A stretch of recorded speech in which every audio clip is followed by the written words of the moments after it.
Today's video is all about AirTor for anonymity at scale. Welcome to ATOR. Today's video is going to be a deep dive into this project, figuring out whether we should be scaling in and including this project into our portfolio for the up and coming bull run. We're going to look at some of the fundamentals, some of the details that could make this project a great one for the up and coming bull run. So you know what? Let's talk about the news. Let's analyze the charts and let's strategize to capitalize.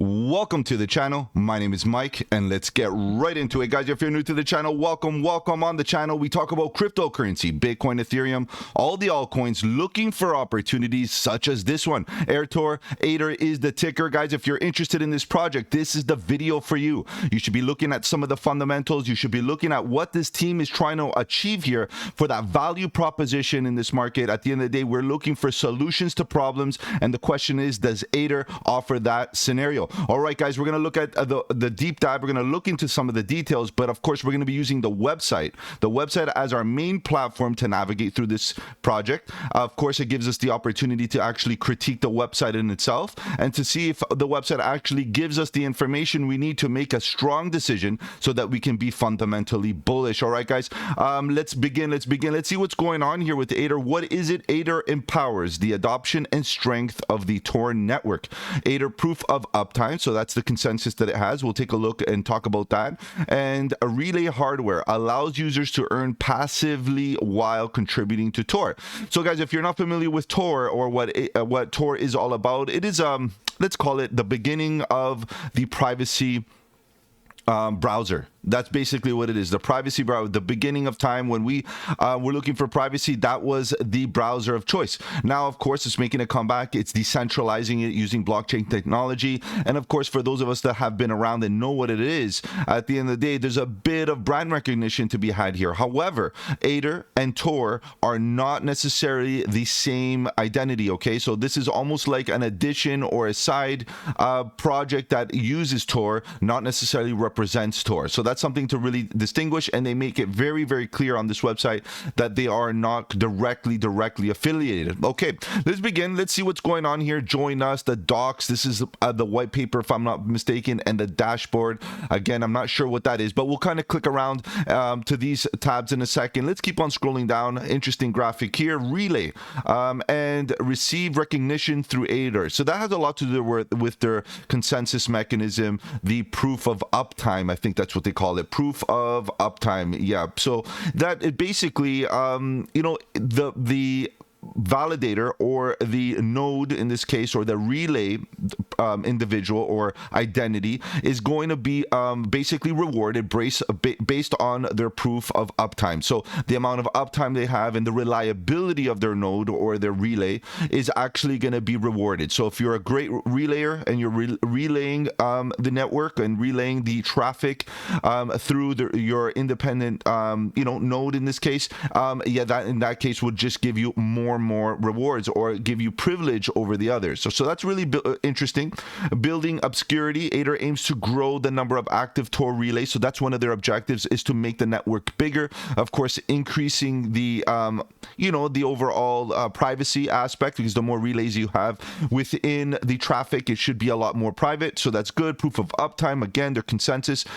You can basically own your own hardware, which would be a relay, which I think is what they're pushing right now based on their, their roadmap. Can earn the ATOR token for encrypting and transmitting data. So as a relay, end-to-end privacy, our protocols built to preserve, to be anonymous, of course, through a glasses layer 2 transaction powered by Smart Weave. So that's pretty good. That's pretty good. Very basic, very, straightforward, guys. In fact, this deep dive was probably the most straightforward deep dive I have done in a while. Probably a top 2 for sure.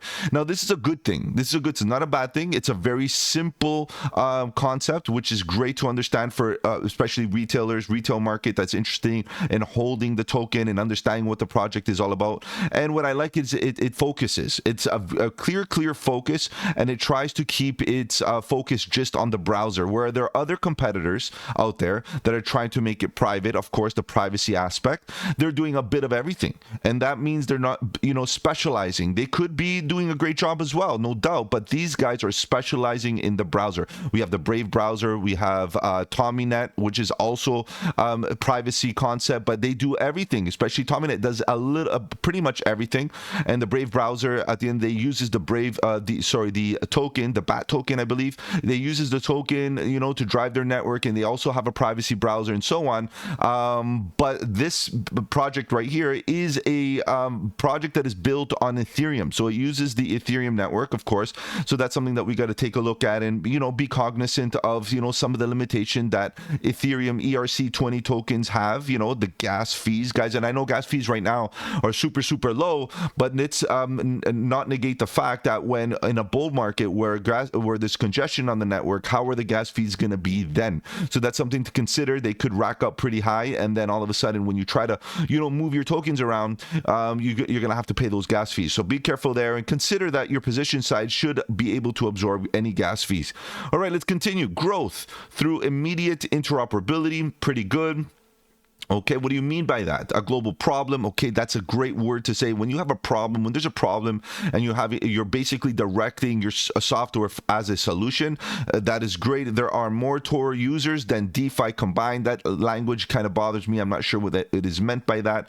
ATOR contributes to preserving a parallel internet. Okay, immediate incentive. So relays can mine ATOR measured by consensus weight and earn tokens in real time. Of course, a lot of us looking for those passive income scenarios, and if you own a relay, you can basically have this relay on and earning you that income. So those ATOR tokens, which is really good, and we know that ATOR has been doing very well lately, so maybe on a pullback or something like that, we might be able to make a great move. Service for anonymity, of course, the ATOR protocol will enable private services such as the Onion service to transact using ATOR. Okay, all good. The ATOR relay, of course, hardware wise, that's what they're coming up to increase the amount of relays and the proof of uptime, interoperable, sure, a relay hardware, that's what. In third-party relays, Tor nodes, okay, so the typical relays that have been used in the past are ones that are basically were installed on a PC, on your personal computer. But now with this hardware, you can get specialized hardware that has nothing to do with your system, that just is kept on, which is good, because none of us want to tie up our system resources on our personal devices just to be able to earn passive income. So this is interesting. It's necessary. Now, with the hardware perspective, I'm wondering how they're going to be able to keep, production with regards to hardware. I'm wondering if a proper partnership here should be in play. Getting a hardware company involved might be something that should be considered. Given that they're a software company, why not focus on what your bread and butter is, what you're good at, your complete value proposition, and allow a third party handle the hardware aspect? And that would be a viable option. I'm not sure that if they're doing that or not, but let's see if the overall website gives us any ideas. So the roadmap, guys, just to let you know, this roadmap is very vague, which is totally fine given the fact that their white paper has a lot more detail. So this is very good. In fact, I prefer when the website does a very just touches on major points, very clear, and then all of a sudden you got a nice detailed white paper or some sort of document that gives you some more detail. So right now they are pretty much in phase 3. Okay, and they're 3C, deploy permanent validation infrastructure, ATOR relay first manufacture, and then they want to get on the mainnet by phase 4. And of course, on the white paper, you get a little bit more of those details that you may be interested in. Okay, so we'll take a look at the white paper just quickly, and here we are at the bottom of the website very quickly. And remember what I mentioned, ATOR is not a subsidiary of Tor, nor is it endorsed by Tor. So they're making very clear that their identity is separate. Any opinions or views expressed by the Tor team are not associated. So this is something that we need to consider. However, that Tor branding can definitely cause some hype here for ATOR. So I'm interested to see how this plays out. Now we have some documents, white papers, education, the GitHub where they got some resources there. Of course, all their socials. Guys, their Twitter is good. I want to get into a bit of detail there. Their Telegram is a bit quiet, unfortunately. Their Telegram is just notifications, nothing nothing really happening there. Their Discord a bit quiet, nothing really happening there, not too crazy. Like, I expect a lot more hype you know, with projects, but sometimes they're just a bit flatline, so that's something to consider. And then they have YouTube, which I'm not even sure what they're about there. Okay, so nonetheless, this is what we really want to know, is what these get involved and what the project is all about. Let me open these in new tabs, and then we'll do some research live here and see what's going on. Let's see what the GitHub is about. Why not? Let's see. And then we'll go straight back up to the top and check out those tabs, because I definitely don't want to leave here without seeing what these are. Now, join us. I'm not sure what that means. Okay, their Telegram, view in Telegram. Of course, you guys can do that on your own. The docs is the white paper, if I'm not mistaken. Let me make sure. Yes, it is. So I already have an instance of that already opened up. And then the dashboard. What's going on here with this dashboard? Okay, a little bit of the on-chain metrics, perhaps distribution and all of that stuff. We can actually look at Etherscan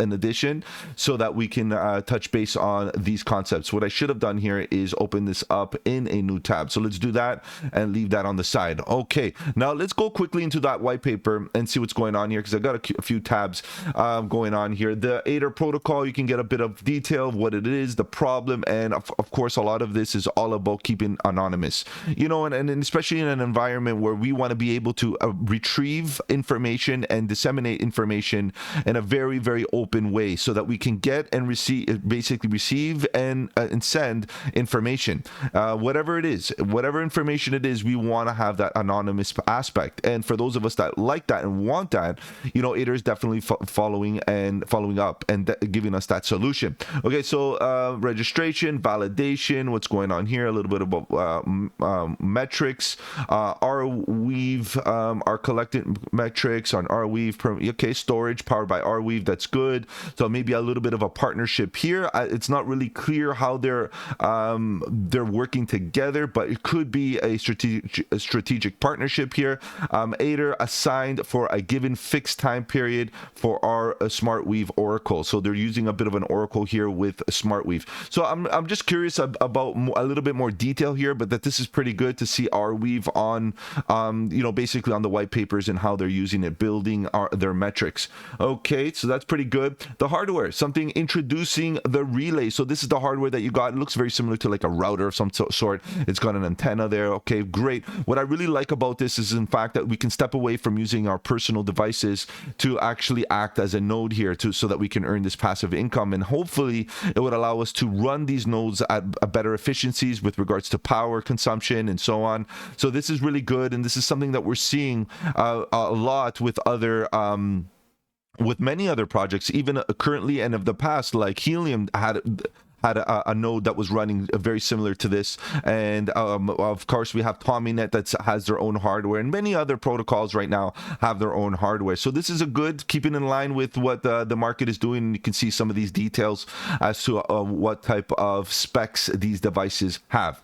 Okay, more importantly, the roadmap, guys. Remember I was talking about the roadmap? It's pretty good. They're totally listed on MEXC, and what I like the best is that they got their check marks everywhere, given the fact that they are currently, you know, basically hitting all the milestones that they set ahead for themselves, which is good. Now, if we keep on going down, we can see where we are.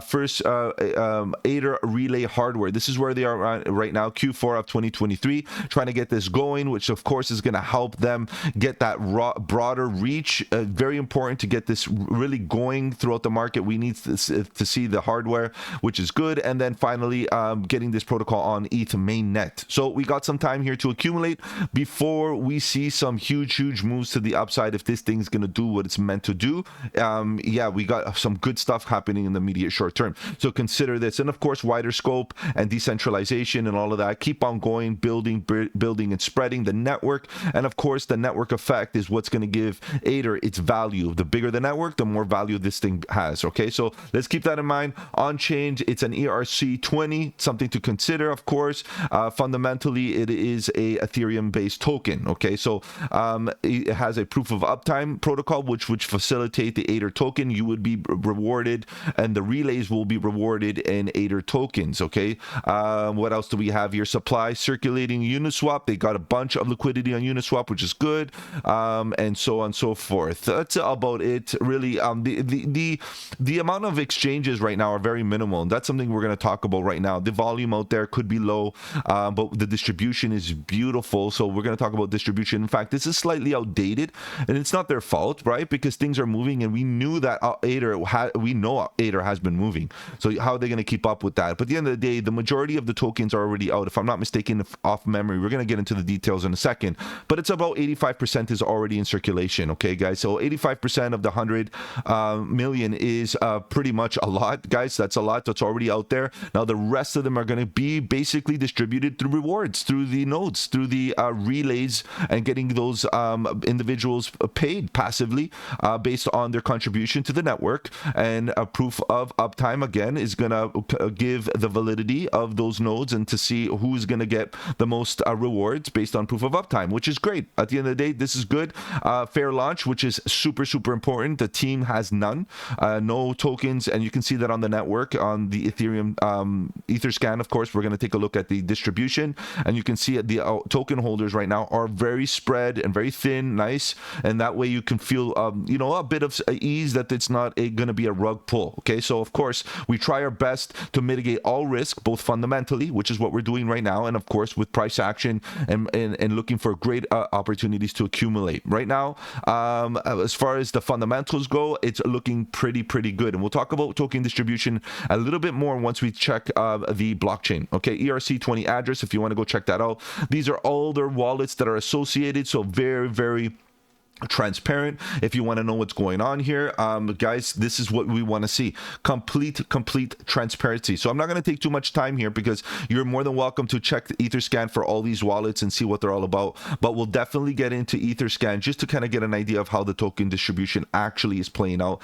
And and if you want some education resources about the relay, you got a few websites, of course, probably a few videos here on YouTube, the white papers, a little bit more details if you want to know about that, some links, and in the contact us. Now, as far as the team goes, the contact us or the team, they are very open about the fact that they are semi-doxed.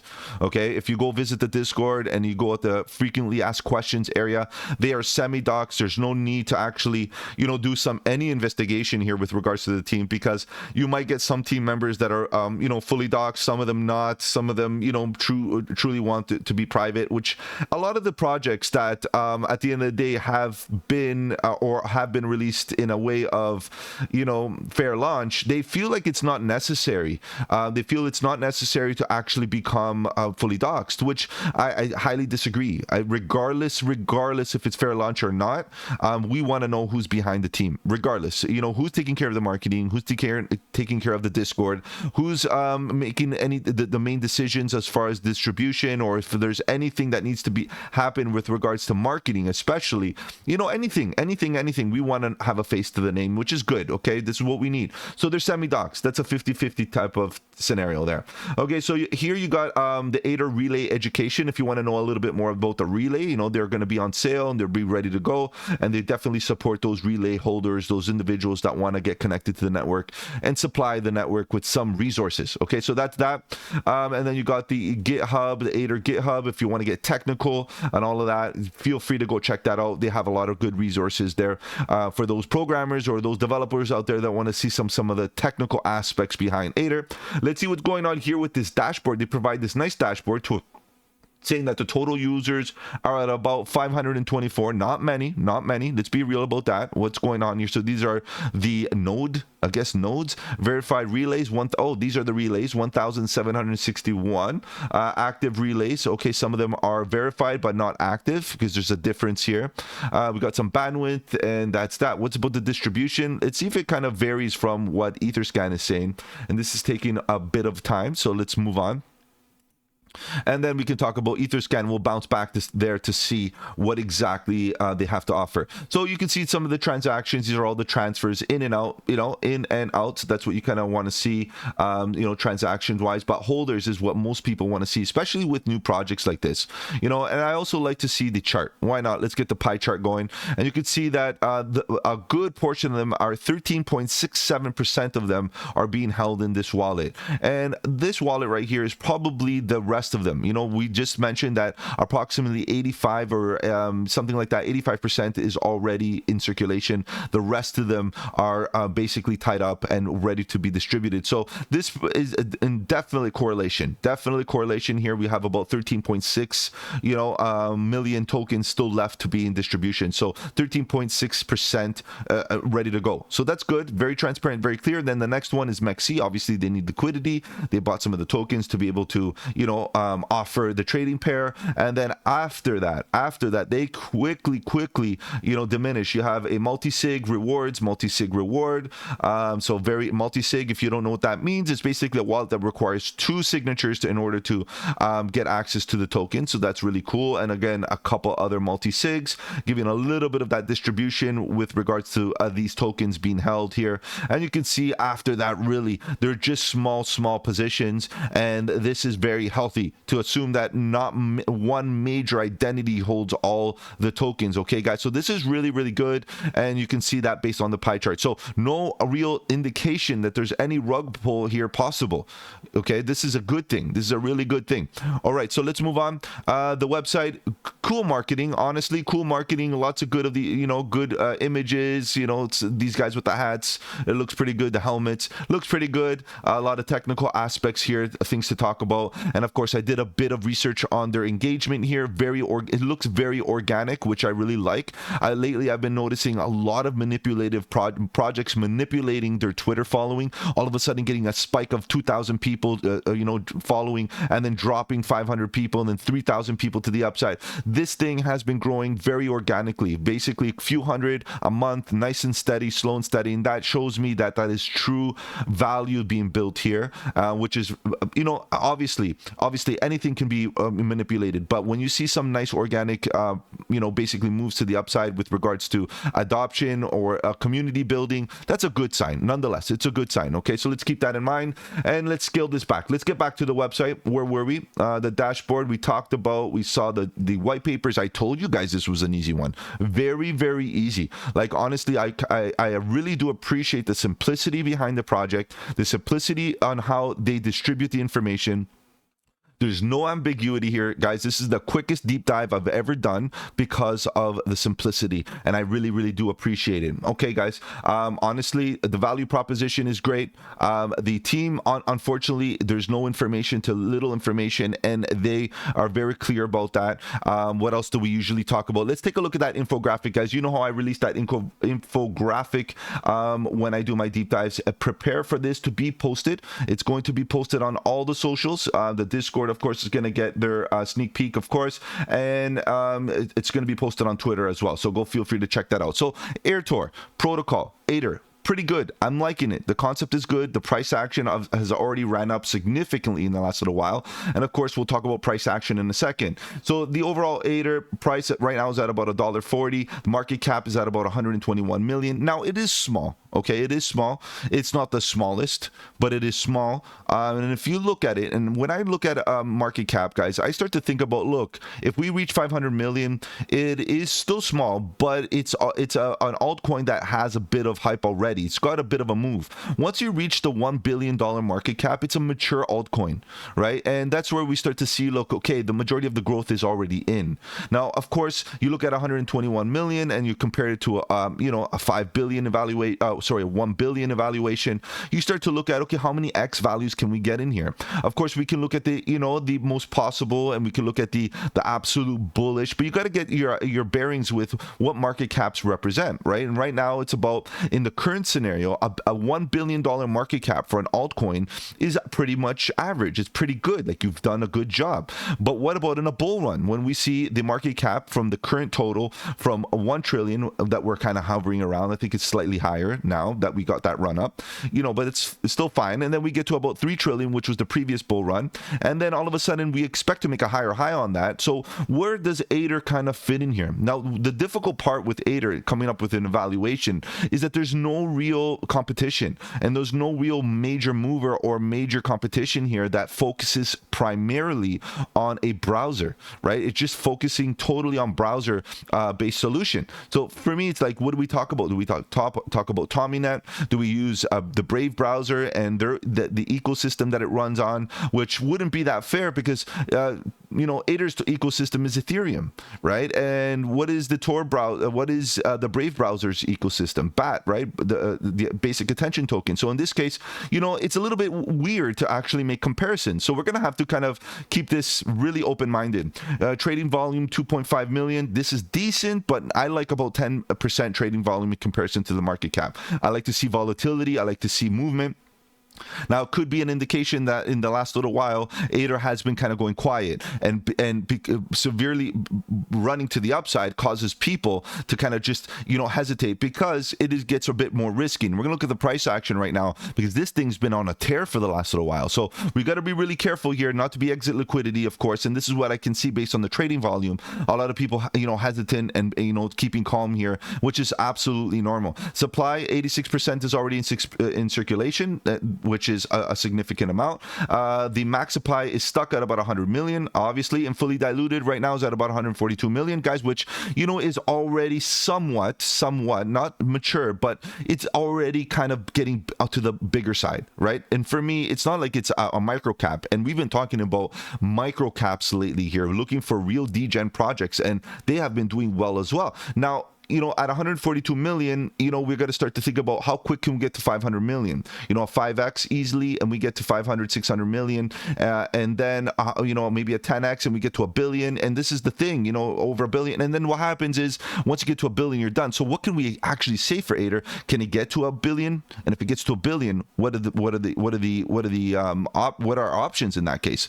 All right, let's continue here. Ecosystem, there's nothing really built here or even required. So I would almost say NA, not applicable, but I would say that in order to be competitive, ATOR should have its own marketplace with regards to having some extensions or add-ons or applications that can be put onto the browser, and that could ATOR could have its own little ecosystem on its own. And of course, that could be in the roadmap, that could be in the future, but I would like to see that happen. That would be super bullish, like maybe a native type of wallet, or be able to download wallets or extensions to that browser, giving them an ecosystem in itself. So I'm not going to be too hard on them with regards to the ecosystem because maybe it's not really that evident, but maybe it could be going forward. And this is something that, this is the reason why I gave it a 1 out of 10. But it's not going to hurt its overall rating here because it may not even apply as good as it should, right? You know what I mean? It's not a layer 1. If it was a layer 1, ecosystem would be much more important.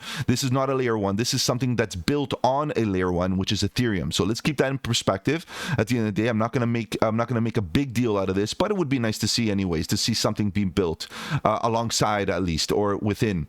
Utility, perfect utility, very typical, very straightforward, clean and clear. I was able to describe it to you guys very clearly. Other than relay rewards, which is the clear utility use case, ATOR will be used to purchase ATOR hardware, of course, routers and etc., and also be used by service built on top of the protocol. So any services that are available in the future, that's what you're going to be able to use the ATOR tokens for. And again, that could be in line with the ecosystem growing into something more than just a browser, offering other little services and applications on top of the browser, which would be very, very useful. Okay, the roadmap. The roadmap is clear in many, many ways. You got a quick snippet of what it is on the website. Nice. And if you want more detail, details, you can go right on the white paper, and they got you covered. So I like that. ATOR hardware relays is on the move, and we got the Ethereum mainnet launch coming around the corner, and a wider scope of decentralization, of course, just fueling that network to become broader and wider reach, and that way, again, offering that solution to the problem, which is relaying data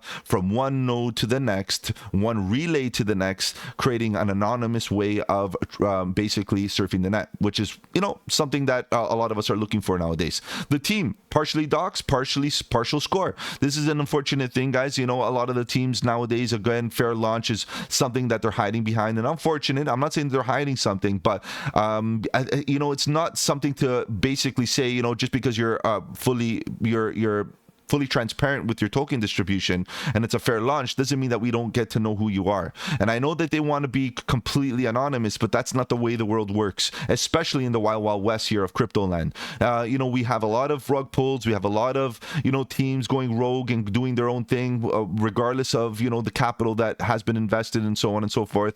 And I get it totally. They want to be anonymous, maybe for just in case scenarios, but this is not the way it works, guys. If you want a team, if you want people to be holders and to have a bit of confidence, you need to come out there and have a face to the name and show us who's behind the team, especially the founder and lead developer. Those are the two that need at least to be fully doxed and come out there and speak and get acquainted with the community. Okay, so that's my take there. At minimum.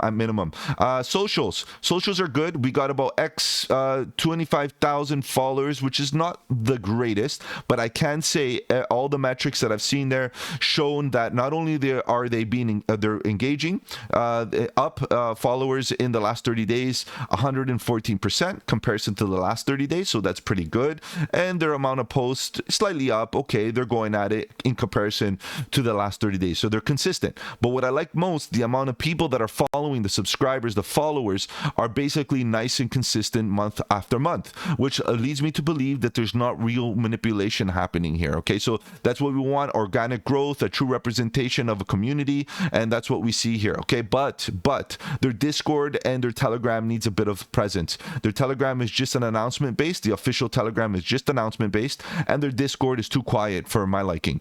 You ask a question, you're not getting a response. So for me, we need somebody, either it's part of the team or someone that is actively there to answer questions and so on and so forth. I know their website is great and there's a lot of information ready to go with very little ambiguity, but having a face there as well is very beneficial on the socials. Okay, so keeping that in mind. Now, tokenomics, fair launch, really good. Rewards for running nodes, that's all it is, and about 14% left to be distributed via rewards. Guys, that's all you got. That's the tokenomics. That's the type of tokenomics I like. Nothing else, guys. Let it happen, do its thing, and over time we should see the tokens themselves kind of shrink, in the sense that we're going to see some growth here over time. I'm expecting something to happen as the network grows. The token utility will go up, and as the token utility go up, the demand will also go up, and of course, more demand with equal supply means that the price should shift, and if this price shifts, it's going to be to the upside. So looking pretty good. Partnerships, nothing really evident, nothing clear. We got Arweave and so on, but I'm not sure if there is a partnership or an agreement there or anything there, but I'm going to say, there's Arweave and the other one there that is there, the Oracle, which is a good thing. But what's really more important to me, is there a partnership necessary? Again, back to the whole network, or the what's it called, the ecosystem. Is partnerships required, or are they one of those projects which I've seen in the past that are very, very strategic in their partnerships, and they're looking for the perfect partnership that actually can add some value and scaffold them to the next level? And I've seen websites claim that CoinGecko was a partner when all they have is a listing. That's not a partner. That's not a strategic partnership. That's just some sort of agreement that they can be listed or they will be listed. So we want to see good partnerships, and maybe it's not really that applicable at this this current state. So I'm keeping it, you know, a 1 out of 10, but I'm not going to make it penalize them too much because maybe it's not really that necessary. Now, exchanges is something, Mexi, Uniswap, CoinEx. This is something that, of course, if you want to see more adoption and more volume into the network, we're going to have to see this token being listed on other exchanges. Mexi, of course, we know that they hold a lot of these pairs, and we're going to see a lot of good tokens flourish out of such exchanges that host these micro caps or smaller cap tokens like ATOR. Uniswap has a bit of liquidity there, but of course you're going to have to get into those gas fees, and that's something that, you know, could be detrimental in the bull run, especially when all that congestion comes around, you know, and the gas fees are $200. You know, you got to make sure that you've made enough money to cover those $200 with your gains, right? Or else the actual gas fee will eat up your gains if you only get in there with $50. It's likely that you won't be doing much. Okay, CoinEx is another one, up and coming exchange, nice and small type of thing. A lot of good trading pairs as well. But again, overall, we want to see volume. We want to be able to get that volume into the market, and the only way to do that is to get some of these heavyweight exchanges or multiple smaller ones.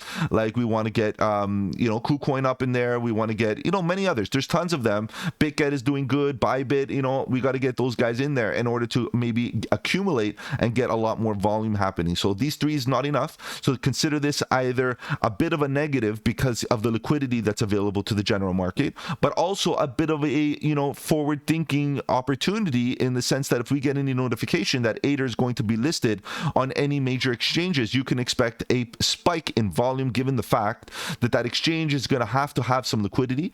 They're going to have to hold some tokens, number one. And number two, the general market is going to have some access to these tokens via trading pair on a new platform. So you should see a bit of a supply shock overall if that were to happen. So not bad of a scenario, depending on how you look at it, half full or half empty. Regardless, these are important aspects to talk about. Okay, so pretty good here. Overall consensus is my verdict. Overall, my verdict. It is built on the Ethereum network. I already mentioned that. Proof of uptime. Individuals are going to be rewarded based on their contribution, which is being up and available and providing value to the network, and again being consistent. That's basically what they want to reward individuals of to do, is have that node running.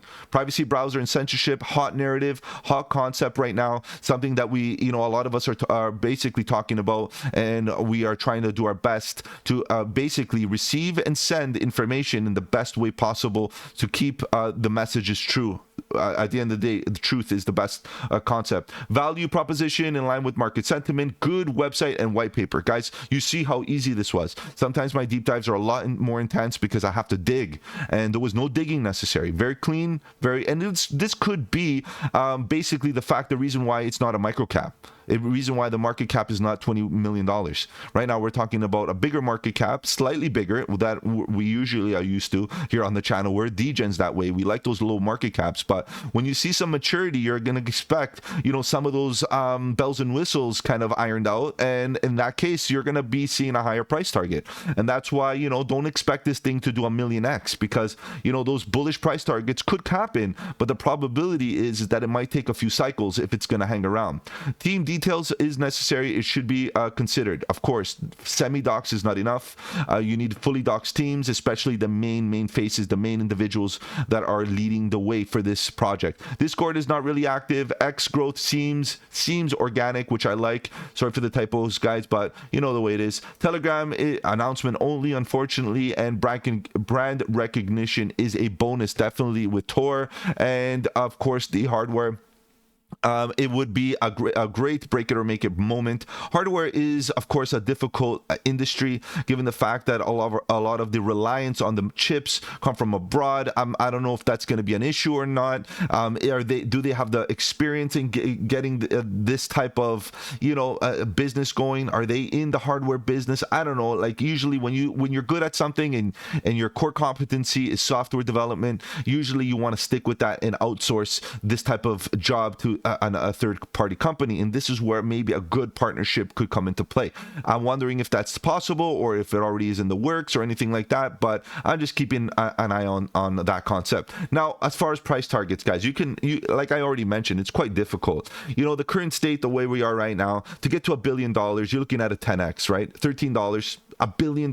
Could this get to $1 billion? And if you look at other projects that are at $1 billion, those are pretty much industry leaders in the altcoin sector. Okay, you're talking about bigger projects, which is totally fine. It's very possible that, you know, ATOR gets to that level to be the industry leader in its niche, which is the privacy niche, and more specifically in the privacy, it is a browser-based privacy. So it's not like Monero, which is a privacy coin, or Secret, which is a privacy concept, and then, you know, other, you know, even TommyNet, a complete privacy suite of all kinds of services, and so on and so forth. These guys specialize in browsers, right? So this is something to consider. Now, if they're going to be the main actor in that narrative, they need to reach that $1 billion market cap. And is it going to happen in this bull run? Possible. Is it going to happen now in a bear market? Probably not, but once we reach the top of the bull run, it could be an easy 10x. Now, top of the market, even still, like even if we get above the previous high in the previous bull market, could we get to a $3.5 billion market cap? It's possible. Like, this is all possible stuff, because if you look at other altcoins, they did very, very well in a bull run and they exceeded previous highs. Now, let's say that, you know, ATOR does a great job and ATOR basically becomes industry leader in its niche. I expect a price target of about $20. Obviously, we got to look at momentum. We got to look at the overall sentiment in the market. We got to follow Bitcoin. And you know, all these price targets are assuming that ATOR has what it takes to become industry leader and do a great job in fulfilling its promises, which is finding a solution to a real world problem. Okay, so a $20 target, of course, we're going to keep an eye on the market to see where we should be pulling out. But, you know, at the end of the day, when we see the market top heavy, that's when we start scaling in at the bottom, and we scale in at the top, scale out at the top, guys.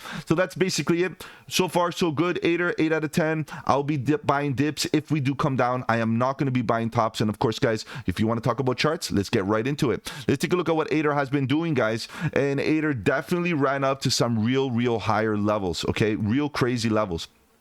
Now, I far exceeded my expectations. The 1.618 was right at this level, extension level, you know, very in tune with this ascending channel, you know, or ascending broadening wedge, or whatever you want to call it. It's a nice, you know, pattern, nice consolidation, nice clear structure, and it broke structure by very clearly breaking trend, making that higher high, and all of a sudden now hitting 1.618 extension. It didn't even stop at the 2.618. It went straight to the 3.618. When this is a very bull run type of move to the upside. Now, this is a dangerous spot, because it's like, you know, are you going to be exit liquidity right here? This is the question. We're in price discovery number one, so we can't really use previous price action as any indication of market sentiment from previous holders. You know, if they're still holding the bag, if they're wanting to exit their positions, or where's the liquidity at? You know, we don't know where the liquidity is to grab, to see liquidity grabs and, you know, squeezes and all that kind of short squeeze, long squeeze. We have nothing here. So really, price discovery is one of those dangerous areas, because all you're really looking at is Fibonacci number one, and number two, psychological numbers. And really, what we're at $1.50, maybe a nice round number, $1.50, $2 could be another psychological, or even $1 is another psychological. So let's keep in mind that we can use these aspects, and we do have previous price action, but it's below. And if the only time you have is below, you got to keep in mind that it's possible that it comes back down there for some support, because we have huge empty volume gaps below. Okay, so from a bullish perspective, yes, we can consolidate for a bit. Let's make a structure, whether it be a bull flag, some sort of pennant, symmetrical triangle, something like that. Let's see what happens. And like that, based on that structure, we can get into long positions or short positions. Long positions would require a nice stop loss underneath the structure, and then accumulate, and then as soon as we pop to the upside, protect yourself, guys, because at the end of the day, this thing ran up significantly, and the likelihood of us continuing, or ATOR continuing to extreme levels again, it starts to diminish exponentially, especially after impulsive moves like this, right? Don't expect every move to continue forever and ever like this. We get pullbacks, healthy pullbacks, especially after healthy runs to the upside. Okay, so From a bullish perspective, yeah, who knows how high we go. We need a pattern, maybe $2, maybe $1.80. Who knows, right? There's nothing to be said here. But if we look at momentum and we look at where the current scenario is for the RSI and the MACD, it is very overbought.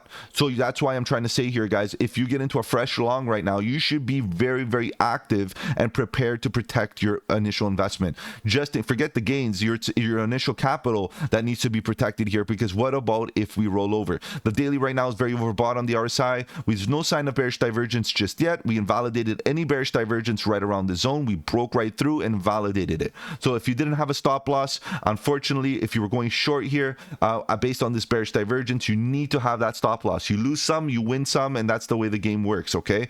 So right now we're on a daily and it looks like the beginning of a rollover. Is it too early? Possible.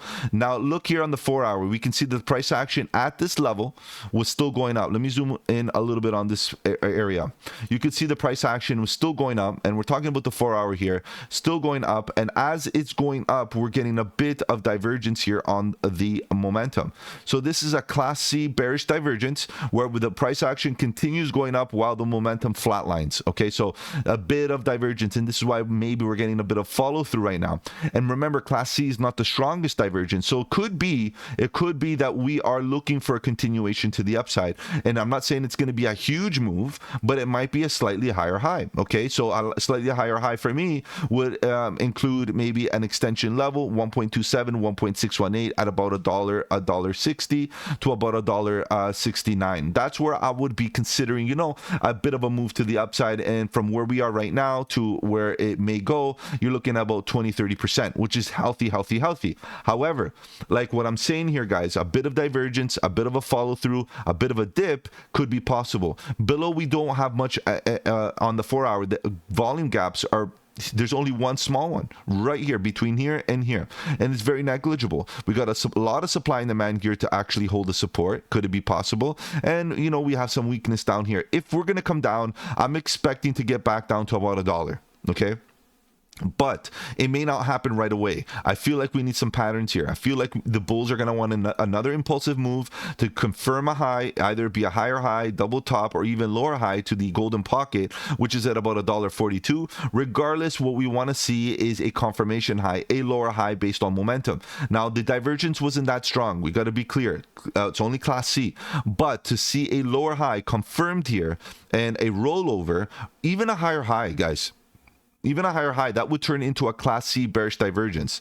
Class A bearish divergence, which would be a very strong divergence in this case. A higher high on the price action, lower highs on the RSI, and the MACD potentially still coming down, leads you to believe that this move to the upside is a bit of a fake out and eventually a liquidity grab where, you know, they're hunting liquidity for exit, right? That's the reality. So you got to be very careful for a third drive or a multiple driven bearish divergence, that you have your conviction set in place. Overall, right now, the way things are looking, we could get a short-term pop based on the 4 hour. It's in the chop zone. You can see that the 4 hour is in the chop zone, right on the 50% mark on the RSI. So really, is it a trading scenario? Not really. I would be expecting a lot of volatility, a lot of sideways price action here, because it's just about probability. That's all it is. The daily is very overbought, of course, and the 4 hours in the chop zone, potentially looking for continuation to the downside to get oversold. And if that's the case, the oversold condition could be, or the price action could hit at about $1.15, maybe even as low as $1.08 based on the volume gap. So something to consider here. But ultimately here, guys, we might get a pop to the upside. Now, on which time frame? Maybe the 1 hour. The 1 hour didn't even get oversold, and maybe it's done. Maybe it's going for a little bit of an impulse to overbought conditions. It may not even go completely overbought. Like I mentioned, the 4 hours in the chop zone. So maybe the 1 hour also is going to be kind of sideways and stagnant for the next little while, and we might get those Bollinger Bands to squeeze here at this level and eventually look for a move to either the upside or the downside. My bias right now, to be honest, is starting to get bearish, starting to get to the downside. It already did a great move. It's already really overextended on the larger time frames, and now it's about, you know, coming back and give us a healthy back test to lower levels. Now, how low we're going to go, we're going to have to wait for momentum to give us that indication. The 4 day is really overbought, and there's not much really price action here, but overbought everywhere on the 4-day, on the daily, and then we're looking at the 12-hour, which is exiting overbought scenarios as we speak, and then the 8-hour of course exiting as well, and the 4-hour potentially looking for a short-term bounce off of the mid zone of the RSI, which is absolutely normal, bit of a bounce and then continuation to the downside, and that would be the opportunity to short upon a confirmation high, a lower high or something like that, especially a lower high, guys, at about $1.50, $1.45. That's where I would be considering to take a bit of risk and put a stop loss on these tops, mitigating your risk with a healthy risk to reward ratio, and then eventually start looking for breaks of structure, lower lows, lower highs, break of character, starting to see that there's a pivot point here, maybe a double top, head and shoulders, something like that. But we're ahead of the game right now, just trying to speculate on what could be happening for ATOR. I'm bullish. I like ATOR, but price action wise right now, it's not for me. There's a lot of projects right now that are at the bottom ready to rocket to the upside, and this thing already did a great job making a lot of gains for a lot of individuals, and expect those people to take a bit of profits no matter what. People want to be profitable, and the only way you're going to do that as a trader is to take profits off the top. All right, guys, thank you for stopping by. If I've offered you any value in this deep dive video, do the channel a huge favor and slap the like button. It does really help out with the algorithm. And of course, if you want to follow me on the socials, the links are in the description below. Guys, see you tonight. I'll be live. Take care, have a good one, and don't forget, buy the dip.